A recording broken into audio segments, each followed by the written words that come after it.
الرحمن الرحیم الباب الثانی فی الاسم المبنی، یہ دوسرا باب اس میں مبنی کے بارے میں ہے، یعنی کہ مبنیات کے بارے میں ہے۔ معرب کی ساری بحث ہم نے پڑھ لی۔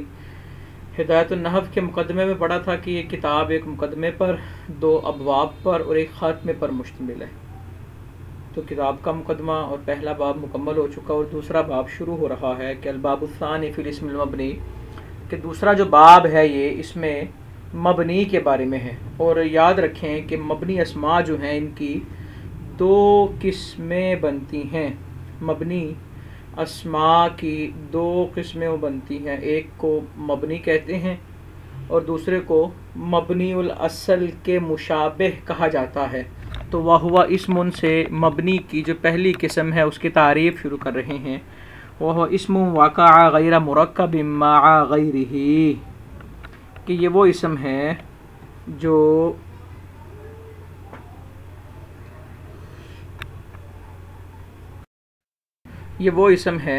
وقع جو واقع ہو غیر مرکب، غیر مرکب مع غیرہ، اپنے غیر کے ساتھ، یعنی کہ مبنی وہ اسم ہے جو اپنے غیر کے ساتھ مرکب نہ ہو، اپنے غیر کے ساتھ مرکب نہ ہو۔ یہ مبنی کی تعریف ہے، ایسا اسم جو اپنے غیر کے ساتھ مرکب نہ ہو، جیسا کہ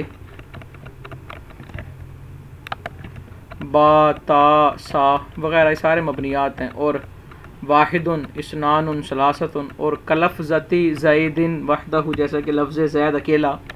فإنہ مبنی للفعل علی السکون، کہ یہ مبنی بر سکون ہیں بالفعل، اور بالقوہ یہ معرب ہے۔ یہ بات سمجھنے والی ہے کہ بالفعل مبنی بر سکون ہے۔ مبنی بر سکون کا مطلب کہ ان پہ حرکت نہیں آ رہی، جیسے واحد، اثنان، ثلاثہ اور زید، با، تا، سا، اس کو اسی طرح پڑھیں گے، الف، با، تا، سا، واحد، اثنان، ثلاثہ، زید وغیرہ وغیرہ۔ تو یہ جو ہیں یہ بالفعل مبنی بر سکون ہیں اور بالقوہ معرب ہیں۔ بالقوہ معرب ہونے کا مطلب یہ ہے کہ جب یہ اسماء بغیر عامل کے ہوں، یعنی کہ ان پر کوئی عامل نہ ہو، تو پھر یہ سارے مبنی علی السکون ہے بالفعل، اور جب ان پر کوئی عامل آ جائے تو یہ معرب بالقوہ ہے۔ ٹھیک ہے، یہ جو با، تا، سا، زید، واحد، اثنان، ثلاثہ والی مثالیں پڑھیں گے تب ہے جب ان پر عامل نہ آئے، اور جب ان پر کوئی عامل آئے تو پھر یہ معرب ہوں گے، جیسا کہ حدیث پاک میں آیا کہ الف حرف، لام حرف، میم حرف، تو وہاں پہ یہ معرب استعمال ہوئے ہیں۔ تو یہ جب اکیلے استعمال ہوں گے تو یہ مبنی بر سکون ہیں اور یہ بالفعل ہیں، اور جب یہ کہ کوئی عامل ان پہ داخل ہوگا تو یہ معرب بالقوہ ہو جائیں گے۔ تو یہ مبنی کی پہلی قسم ہے۔ اور مبنی کی دوسری قسم کی بحث شروع کر رہے ہیں، اس کی تعریف کر رہے ہیں، وہ شابہ مبنی الاصلی، کہ وہ اسم جو مبنی الاصل کے مشابہ ہو۔ ٹھیک ہے، ایک مبنی کی تعریف اوپر بھی گزری، واقع غیر مرکب مع غیرہ، جو اپنے غیر کے ساتھ مرکب نہ ہو، اور یہ دوسری تعریف کر رہے ہیں جو مبنی الاصل کے مشابہ ہو۔ تو یہ اس کی دوسری قسم ہے۔ مبنی الاصل کے مشابہ ہونے کا معنی کیا ہے؟ بے یکون فی الدلالۃ علی معناہ، کہ یہ اپنے معنی پر دلالت کرنے میں محتاج الی قرینہ، کسی قرینے کا محتاج ہو، کہ قرینہ جب تک نہ ہو تو یہ اپنے معنی پر دلالت کرنے میں تام نہیں ہیں۔ مثال اس کی جیسا کہ اسماء اشارات، ہؤلاء، ٹھیک ہے، اور یہاں پھر او یکون علی اقل من ثلاثۃ احرف، یا وہ 3 حروف سے کم ہو، او تضمن معنی الحرف، یا پھر حرف کے معنی کو متضمن ہو، جیسا کہ ذا اور من، و 11 الی 19۔ یہاں سے کیا بیان کر رہے ہیں؟ یہاں سے بیان یہ کر رہے ہیں کہ 3 قسمیں ہیں مشابہت اور مناسبت کے اعتبار سے، 3 قسمیں ہیں، اور یہاں پر مشابہت سے ایسی مشابہت اور مناسبت مراد ہے جو اعراب کو روکنے میں مؤثر ہے، اور اس کی 3 قسمیں، جو کہا نا شابہ مبنی الاصلی، اس کی 3 قسمیں ہیں۔ پہلی قسم یہ ہے اسم اپنے معنی پر دلالت کرنے میں قرینے کا محتاج ہو، جیسے اسماء اشارات، یعنی کہ مبنی کی جو دوسری تعریف کی اس کی 3 قسمیں ہیں۔ پہلی قسم یہ ہے کہ وہ اپنے معنی پر دلالت کرنے میں قرینے کا محتاج ہو، جیسے کہ اسماء اشارات اور ضمیرات وغیرہ۔ دوسری قسم ہے کہ اسم کو 3 حروف سے کم حروف پر بنایا گیا ہو، کہ اسم جو بنایا وہ اس میں 3 حروف سے کم ہے، جیسے کہ زا یا من۔ اور تیسری قسم کہ اسم میں مبنی الاصل کا معنی پایا جائے یا پھر وہ مبنی الاصل کو متضمن ہو، جیسا کہ 11 سے لے کے 19 تک۔ یہ جو 3 مثالیں بیان کی ہیں، یہ 3 قسموں کی بیان کی ہیں۔ اور اوپر والی جو مبنی کی پہلی قسم تھی وہاں پر کہا تھا کہ یہ بالفعل مبنی ہے لیکن بالقوہ معرب ہے، اور دوسری قسم کے حوالے سے کہہ رہے ہیں وَهَذَا الْقِسْمُ لَا يَصِيرُ مُعْرَبًا اصلاً، کہ یہ جو دوسری قسم ہے یہ کسی بھی صورت میں کسی بھی طور پر معرب نہیں ہو سکتی۔ وَحُكْمُهُ، اور مبنی کا حکم یہ ہے اللہ يختلف آخرہ باختلاف العوامل، کہ اس کا آخر عوامل کے بدلنے سے نہیں بدلتا۔ وحرکاتہ، اور اس کی حرکات کو نام رکھا جاتا ہے ضمہ، فتح اور کسرہ، اور وقف کی صورت میں سکون، وقف کی صورت میں وقفن، وسکونہ وقفن، اور وقف کی صورت میں سکون۔ ٹھیک ہے جی،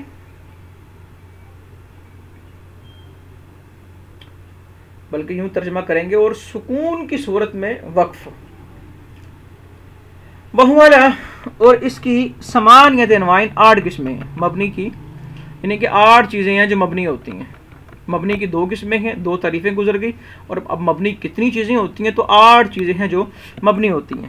8 قسمیں ہیں: مضمرات، ضمیریں، اسماء اشارات، اسماء موصولات، اسماء افعال، اسماء اصوات، مرکبات، کنایات اور بعض ظروف، یہ مبنی ہیں۔ یہ 8 چیزیں ہیں جو مبنی واقع ہوتی ہیں۔ اب ایک فصل میں ایک چیز کو بالتفصیل بیان کریں گے، اور ہر چیز کے جو قواعد و ضوابط یا خصوصیات ہوں گی اس کو والم کہہ کے وہ فوائد کے اندر ہمیں دیں گے۔ فصل المضمر، یہ اس میں ضمیر کے بارے میں ہے۔ اس میں ضمیر کی تعریف کیا ہے؟ اسم وضع لیدل علی متکلم او مخاطب او غائب تقدم ذکرہ لفظا او معنی او حکما، کہ اس میں ضمیر ایسا اسم ہے جسے وضع کیا گیا ہو تاکہ وہ دلالت کرے متکلم پر، مخاطب پر یا غائب پر، اور اس کا ذکر، یعنی کہ جس پر یہ دلالت کرے گا اس کا ذکر، یا یوں کہہ لیں کہ ضمیر کا مرجع ما قبل لفظاً موجود ہو، معنی موجود ہو یا حکماً موجود ہو۔ پہلے اس کا مرجع ہونا ضروری ہے، اگر مرجع نہیں ہوگا تو اضمار قبل ذکر لازم آئے گا، جو کہ درست نہیں ہے، جو کہ جائز نہیں ہے۔ اور ضمیر کی 2 قسمیں ہیں، ضمیر متصل ہے اور ضمیر منفصل ہے۔ ضمیر متصل اور ضمیر منفصل، اور ضمیر متصل کی پھر 3 قسمیں بنیں گی: مرفوع متصل، منصوب متصل اور مجرور متصل۔ اور ضمیر منفصل کی 2 قسمیں بنیں گی، مرفوع منفصل اور منصوب منفصل۔ دیکھیے اس کی 2 قسمیں ہیں۔ متصل، متصل کیا ہے؟ ما لا یستعمل، کہ جس کا استعمال نہ کیا جا سکتا، وحدہ، اکیلے۔ یہ متصل کی تعریف ہے کہ جو اکیلے استعمال نہ ہو وہ ضمیر متصل ہے۔ یا تو یہ مرفوع ہوگی، مرفوع متصل ہوگی، جیسے کہ مثال اس کی کیا ہے؟ ضربت سے لے کے ضربنا تک، یہ پوری گردان نحو میں بالتفصیل پڑھ لی ہے۔ یا پھر منصوب متصل ہوگی، جیسے کہ ضربنی سے لے کے ضربہن تک، اور اننی سے لے کے انہن تک۔ یا پھر مجرور متصل ہوگی، غلامی اور ولی سے لے کے کہاں تک؟ غلامی ہن تک اور ولہن تک، یہ گردان ہے اس کی۔ اور دوسری قسم ہے منفصل۔ منفصل کی تعریف کیا؟ ما یستعمل وحدہ، کہ جو اکیلے استعمال ہو جاتی ہو۔ یہ یا مرفوع ہوگی، جیسے آنا سے لے کے ہا ہن تک، آنا سے لے کے ہا ہن نہیں ہننا ہوگا، آنا سے لے کے ہننا تک۔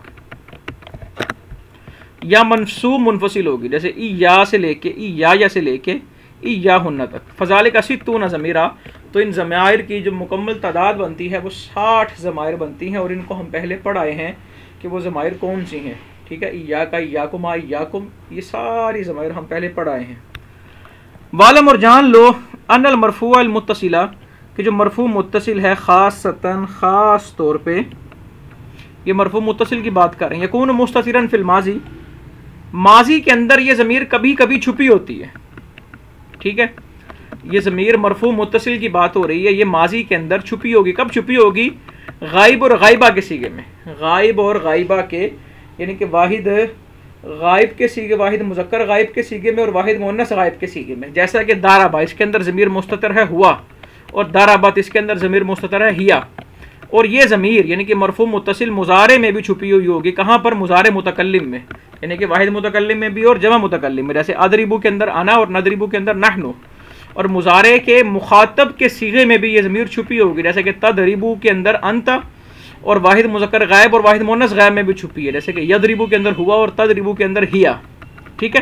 اور وہیا فی صفت، اور صفت کے جو صیغے یعنی کہ اس میں فاعل، اس میں مفعول وغیرہ، صفت مشبہ وغیرہ، ان کے اندر بھی یہ ضمیر مستتر ہوتی ہے. تو ضمیر جو ہے یہ مرفوع متصل، یہ چند صیغے ہیں جہاں پر یہ مستتر یعنی کہ چھپی ہوئی ہوتی ہے، ان کا بیان کر دیا. اور ایک قاعدہ اس کا ایک اور دے رہے ہیں، ولا یجوز استعمال الانفصالی، کہ سوال یہ ہے کہ ایک ضمیر متصل ہے اور ایک ضمیر منفصل، تو متصل کہاں استعمال ہوگی اور منفصل کہاں؟ تو قاعدہ یہ ہے کہ جب تک ضمیر متصل کو لانا ممکن ہے تب تک ضمیر منفصل کا استعمال جائز نہیں. ہاں اگر ضمیر متصل کو لانا متعذر ہو گیا ہے تو اب ضمیر منفصل کو لایا جا سکتا ہے.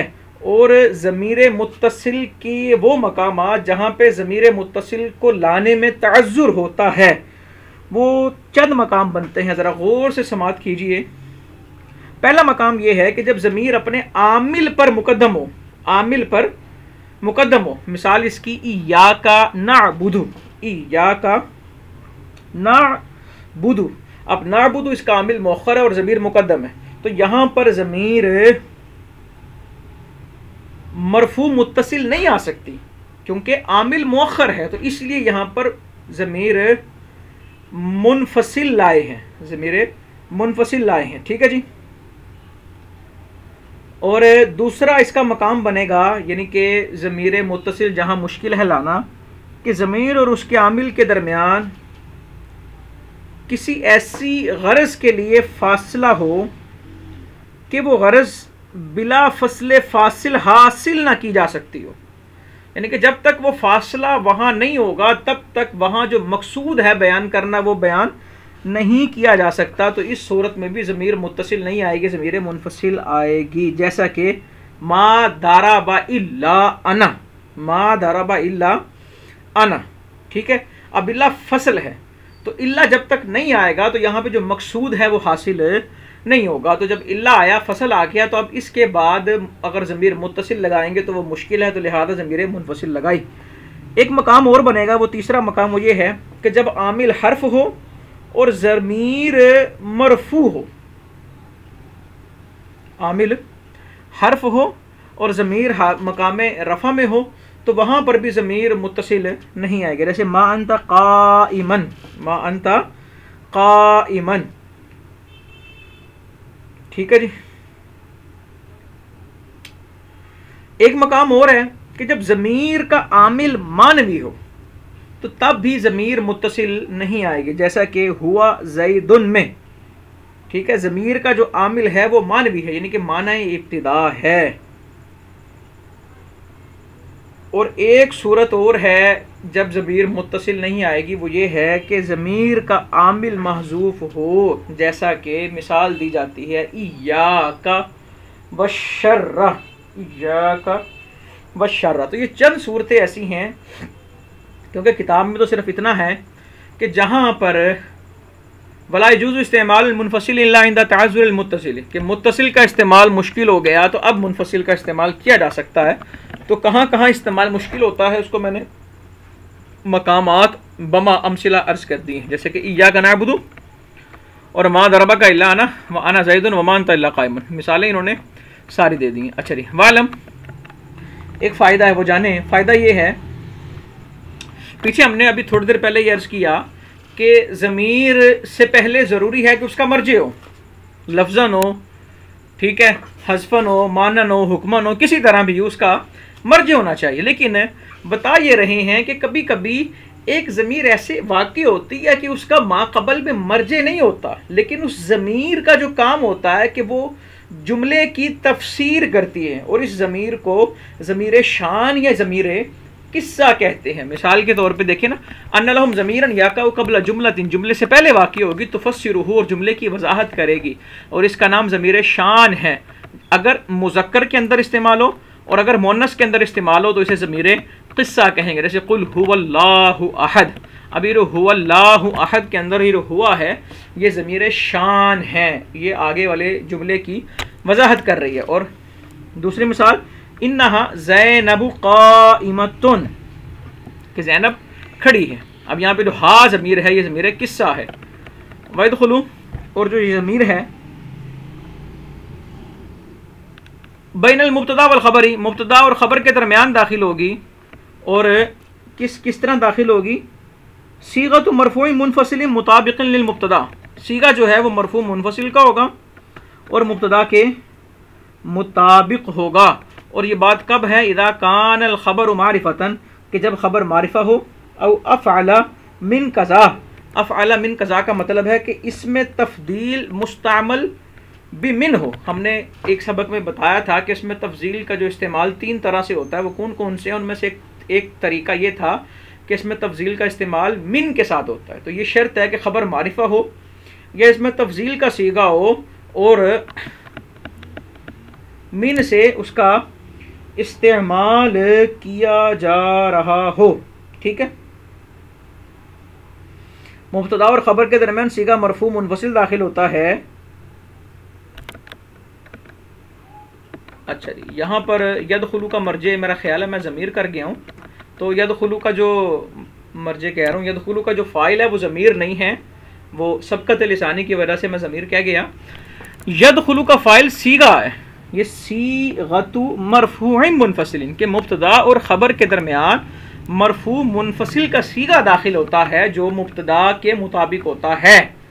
اور کب داخل ہوگا یہ صیغہ؟ تب داخل ہوگا جب وہ خبر معرفہ ہو یا اس میں تفضیل کا استعمال من ہو. ویسمى فصلاً، اور اس کا نام فصل رکھا جاتا ہے. ویسمى فصلاً، اس کا نام فصل رکھا جاتا ہے. کیوں رکھا جاتا ہے؟ لأنه، کیونکہ یہ کیا کرتا ہے؟ یفصل بین الخبر والصفت، یہ خبر اور صفت کے درمیان فاصلہ جدائی کرتا ہے. یہ بتاتا ہے کہ یہ خبر ہے، یہ صفت نہیں ہے. ٹھیک ہے جی، یہ بتاتا ہے کہ یہ خبر ہے، یہ صفت نہیں ہے. اچھا جی، جیسا کہ زید هو القائم، زید هو القائم.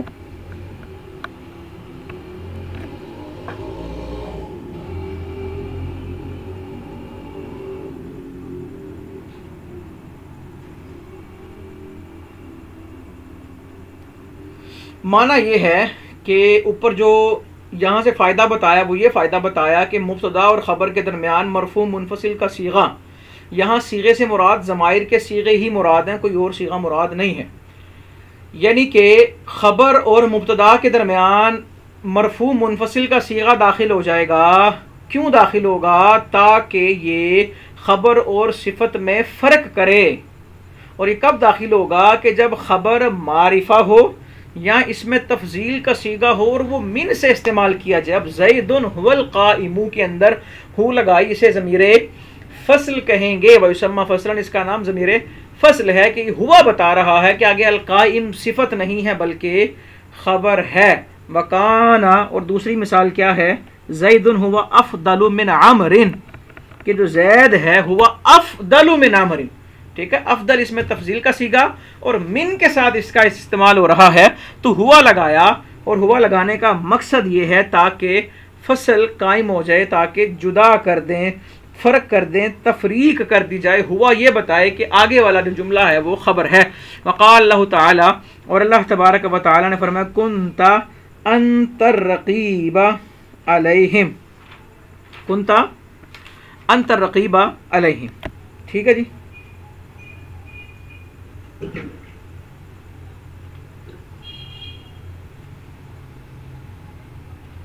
اور ایک وضاحت اور کر دوں، میرے ذہن میں بار بار کھٹک رہی ہے، یہ جو ابھی متشابہ لگا تھا یدخلو بین المبتدا والخبر صیغۃ، تو میں نے پہلے یہاں ضمیر کا لفظ بول دیا تو جس سے یہ اندیشہ ہو رہا تھا کہ یدخلو کے اندر جو ضمیر ہے وہ پیچھے ضمیر کی طرف لوٹ رہی ہے.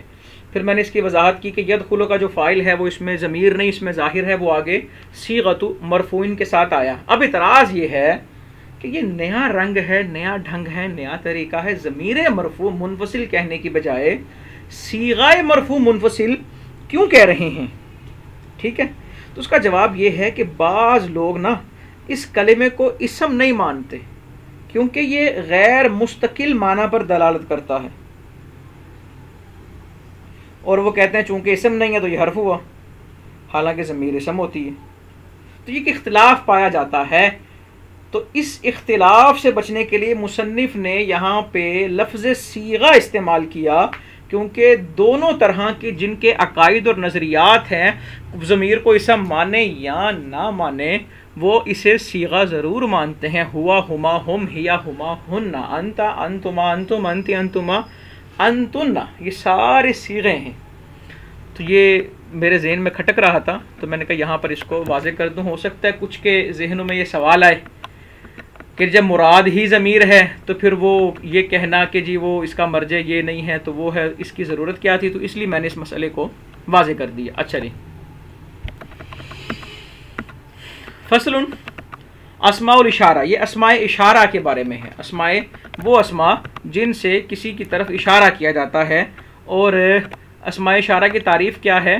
ما وضع لیدل علی، یہ جو دلالت کرے مشار الیہ پر، جو دلالت کرے مشار الیہ پر، جس کی طرف اشارہ کیا جا رہا ہے اس پر دلالت کرنے کے لیے جو اسماء بنائے گئے ہیں انہیں اسماء اشارہ کہتے ہیں۔ وہی خمسۃ الفاظ، الفاظ اسماء اشارہ 5 ہیں، لیکن ان کے معنی 6 ہیں کہ جمع مذکر و مؤنث دونوں کے لیے ایک لفظ ہے، جمع مذکر و مؤنث دونوں کے لیے ایک لفظ ہے کہ الفاظ 6 ہیں لیکن معنی ان سے 6 حاصل ہوتے ہیں۔ الفاظ 5 ہیں اور معنی ان سے 6 حاصل ہوتے ہیں، اور وہ الفاظ کون سے ہیں؟ وذالکا، ذالکا، ذا، یہ کس لیے ہیں؟ للمذکری، مذکر کے لیے۔ وذانی، وذینی لمثناہ، تثنیہ کے لیے۔ وتا، وتی، وتہ، وذہ، وتہ، وذہ للمؤنث، یہ مؤنث کے لیے ہیں۔ وتانی، وتینی لمثنى، یہ مؤنث تثنیہ کے لیے۔ وأولائی بالمذکر، وأولائی بالمذکر نہیں، ادھر بالمد ہونا چاہیے۔ وأولائی بالمد والکسر، مد اور قصر کے ساتھ، یعنی کہ اولائی، یا دوسری طرح پڑھیں لی جمعہا، یہ جمع کے لیے ہیں، یہ جمع کے لیے ہیں۔ اور کبھی کبھی اسماء اشارہ کے شروع میں وقد یلحق بأوائلہا ہاء التثنیہ، نہیں، ہاء التنبیہ، یہ ہونا چاہیے۔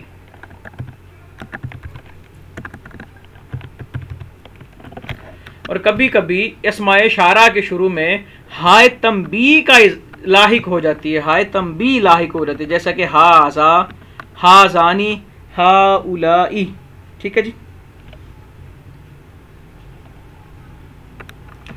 وَيَتَّصِلُ بِأَوَاخِرِهَا حرف الخطابی، اور ان کے آخر کے ساتھ حرف خطاب، یعنی کہ خطاب کے جو حروف ہیں وہ بھی متصل ہو جاتے ہیں، اور جو خطاب کے حروف ہیں وہ ایضاً خمسۃ الفاظ، وہ بھی 5 الفاظ ہیں، لستۃ معان، 6 معنی کے لیے، جیسے کا، کما، کم، کی، کن، فذالک خمسۃ، تو یہ کیا ہیں؟ 5 ہیں۔ تو جو کما تثنیہ مذکر کے لیے ہے تو یہی کما تثنیہ مؤنث کے لیے ہے۔ اچھا جی، پیچھے والے کے اندر جمع کا صیغہ دونوں کے لیے ایک تھا، تو حرف خطاب کے اندر تثنیہ کا صیغہ دونوں کے لیے ایک ہے۔ فذالک خمسۃ، تو یہ 5 ہے۔ وعشرون الحاصل من ضرب خمسۃ فی خمسۃ، تو یہ 5 جب 5 سے ٹکرائیں گے تو یہ 20 ہو جائیں گے، نہیں 25 ہو جائیں گے۔ فذالک خمسۃ وعشرون، تو یہ 25 ہو جائیں گے۔ الحاصل کس اعتبار سے؟ من ضرب خمسۃ فی خمسۃ، جب 5 کو 5 سے ضرب دیں گے تو یہ کتنے ہو جائیں گے؟ 25 ہو جائیں گے، ٹھیک ہے جی۔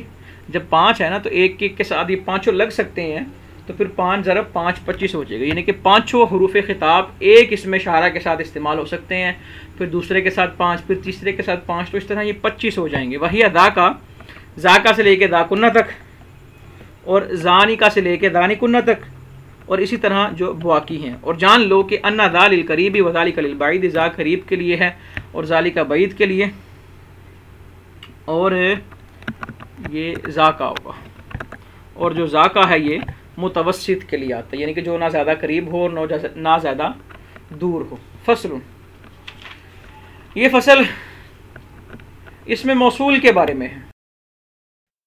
اس میں موصول کے بارے میں یہ فصل ہے. اس میں موصول اسم لا يصلح ان يكون جزءا تاما من جملة الا بصلة بعده. اس میں موصول کی تعریف یہ ہے کہ ایسا اسم جو صلہ کے بغیر جملے کا جزو تام نہ بن سکے.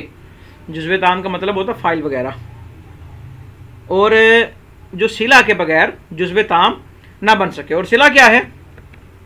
والصلة جملۃ خبریۃ ولا بد من عائد فیها يعود الى الموصول.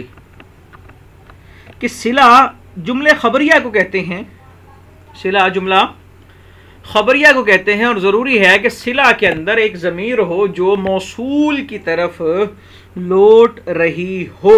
جیسا کہ ہمارے کہنا جاء الذی ابوہ قائم، جاء الذی ابوہ قائم، آیا وہ کہ جس کا باپ کھڑا ہے. الذی اس میں موصول ہے اور ابوہ قائم اس کا صلہ ہے، جس کے بغیر الذی جو ہے اس کا فاعل نہیں بن سکتا، یہ صلہ ہوگا. اور ابوہ اس کے اندر ایک ہو ضمیر ہے جو الذی اس میں موصول کی طرف لوٹ رہی ہے. ٹھیک ہے جی، او قام ابوہ یا یوں کہہ لیا جائے. والذی للمذکر، اور اس میں موصول کے جو صیغے ہیں اس میں سے الذی مذکر کے لیے ہے، اللذانی اللذینی تثنیہ مذکر کے لیے، اللتی مؤنث کے لیے، اور اللتانی اور اللتین تثنیہ مؤنث کے لیے. اور والذین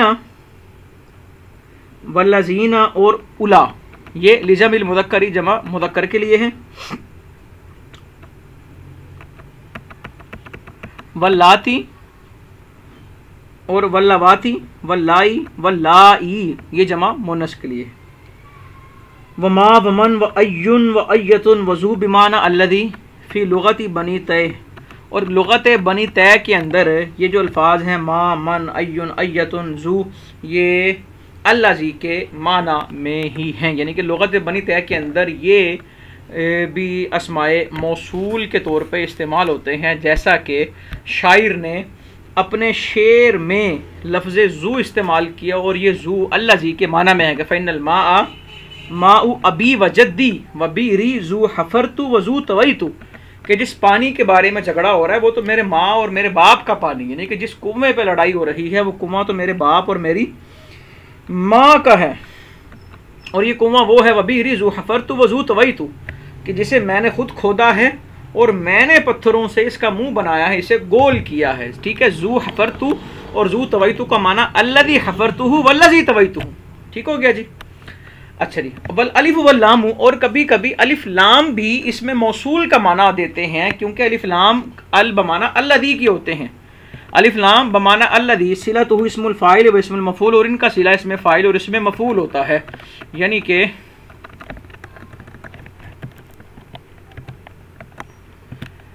اس میں فاعل اور اس میں مفعول پر یہ الف لام داخل ہوتے ہیں، اور بمعنی الذی کے ہوتے ہیں. جیسا کہ جاءنی الضارب زیدا ای الذی یضرب زیدا. ٹھیک ہے جی. او جاءنی المضروب غلامہ. اچھا جی. ویجوز جائز ہے حذف العائد من اللفظ ان کان مفعولا. یہ جائز کیا ہے کہ وہ ضمیر جو صلہ میں ہوتی ہے اور موصول کو لوٹتی ہے. ہم نے اوپر کہا تھا کہ صلہ کے اندر لوٹنے والی ایک ضمیر ہو جو موصول کی طرف لوٹے، اسے حذف کرنا جائز ہے. کب جائز ہے؟ ان کان مفعولا، کہ وہ ضمیر مفعول میں ہو. ٹھیک ہے، اس لیے کہ وہ ضمیر مفعول میں ہو. اگر وہ ضمیر مفعول میں ہے تو پھر اسے حذف کرنا جائز ہے. مثال اس کی کیا ہے؟ مثال اس کی ہے جی قام الذی ضربت، قام الذی ضربت اے الذی ضربتہ. ٹھیک ہے جی. تو یہ ضمیر جو ہے یہ مفعول ہے، مفعول بن رہی ہے، تو اس لیے اس کو حذف کرنا جائز ہے۔ یہاں پہ قرینہ کیا پایا جا رہا ہے؟ اس میں موصول ایک قرینہ ہے جو حذف ضمیر پر دلالت کر رہا ہے، جو حذف ضمیر پر دلالت کر رہا ہے۔ اچھا جی، آگے ایک فائدہ دے رہے ہیں، جانو کہ ان ایا ایا و ایتن، ایا اور ایتن معربتن یہ معرب استعمال ہوتے ہیں، الا اذا مگر ان کے مبنی ہونے کی ایک شرط ہے، اور وہ صورت یہ ہے، مبنی ہونے کی ایک صورت یہ ہے کہ اذا حذف صدر صلتھا، جب ان کے صلے کے صدر کو حذف کر دیا جائے تو پھر یہ مبنی ہوتے ہیں، ورنہ باقی صورتوں کے اندر یہ معرب ہوتے ہیں۔ ایک صورت اس کے مبنی ہونے کی اور باقی صورتیں تقریباً 3 بنتی ہیں اس کے معرب ہونے کی، ٹھیک ہے جی۔ جب اس کا صدر صلہ حذف کر دیا جائے تو یہ مبنی ہیں، اور باقی جتنی بھی صورتیں ہیں ان میں معرب ہوگا، جیسے کہ اللہ نے فرمایا ثم لننزعن من كل شيعة ايهم اشد على الرحمن عتيا۔ اب یہاں پہ حذف کیا ہے؟ اشد سے پہلے تھا ہوا، اے وہوا اشد، تو یہاں پر صدر صلہ حذف کیا، تو اسی لیے یہ جو ایہم آیا یہاں پر یہ مبنی آیا ہے۔ فصل، یہ فصل ہے جی اسماء افعال کے بارے میں۔ اسماء افعال کیا ہے، اس کی تعریف کیا ہوا؟ کل اسم بمعنی الامر، ہر وہ اسم جو امر کے معنی میں ہو یا ماضی کے معنی میں ہو، ہر وہ اسم جو امر حاضر امر کے معنی میں یا ماضی کے معنی میں ہو، جیسا کہ رویدہ زیدن ای امہلہ وہیہاد زیدن ای بعودہ او کان اعلی، ٹھیک ہے، اوپر مثالیں گزر گئیں، اور اسماء افعال باقی ہم تفصیل سے شرحوں میں آتی عامل وغیرہ میں پڑھ آئے ہیں، وہاں سے بھی اس کی وضاحت دیکھی جا سکتی ہے۔ او کان اعلی وزنی فعال بمعنی الامر، یا پھر فعال کے وزن پہ صیغہ ہو اور امر کے معنی میں ہو تو وہ بھی اسماء افعال سے ہوتا ہے، وہ من الثلاثی، اور یہ ثلاثی سے ہوگا۔ قیاس کریں گے کا نزالی بمعنی انزل و تراکی بمعنی اترک، ٹھیک ہے جی۔ وَيَلْحَقُ بِهِ فَعَالٍ مَصْدَرًا مَعْرِفَةً، یہاں سے فعال کے نا 3 معنی اور بیان کر رہے ہیں کہ فعال اوپر تو آیا نا کہ فعال کا وزن آئے گا امر میں تو یہ ہوگا اسماء افعال میں سے، لیکن اگر فعال جو ہے یہ آئے گا مصدر کے لیے کا فجار بمعنی فجور، یا مونس کی صفت کے لیے آئے، جیسے یا فساق بمعنی یا فا بمعنی فاسقۃ و یا لکائے بمعنی لاقیات، او علمن، یا پھر یہ علم استعمال ہو للاعیان المؤنثہ، اعیان مؤنثہ کے لیے، جیسے کہ قطام، غلاب اور حدار، یعنی کہ یہ نزال کا استعمال بتا رہے ہیں کہ نزال فعال کا جو صیغہ ہے وزن ہے وہ امر کے معنی میں آتا ہے، اسی طرح فعال کا صیغہ مصدر کے لیے بھی آتا ہے، صفت مؤنث کے لیے بھی آتا ہے، اور اعیان مؤنثہ کے لیے بھی آتا ہے، اور یہ جو آخری 3 اس کے معنی بیان کیے ہیں وَهَذِهِ الثَّلَاثَةُ لَيْسَتْ من اسماء الافعال، یہ 3 معنی اسماء افعال میں سے نہیں ہیں، تو پھر کیوں ذکر کیا؟ وَإِنَّمَا ذُكِرَتْ هَا هُنَا لِلْمُنَاسَبَةِ، صرف مناسبت کی وجہ سے ذکر کیا، چونکہ فعال کے وزن کی بات ہوئی تھی تو یہ بھی فعال کے وزن پر اترتے ہیں، تو بس یہ مناسبت تھی، اور مناسبت کی وجہ سے یہ یہاں پر ذکر کر دیے گئے۔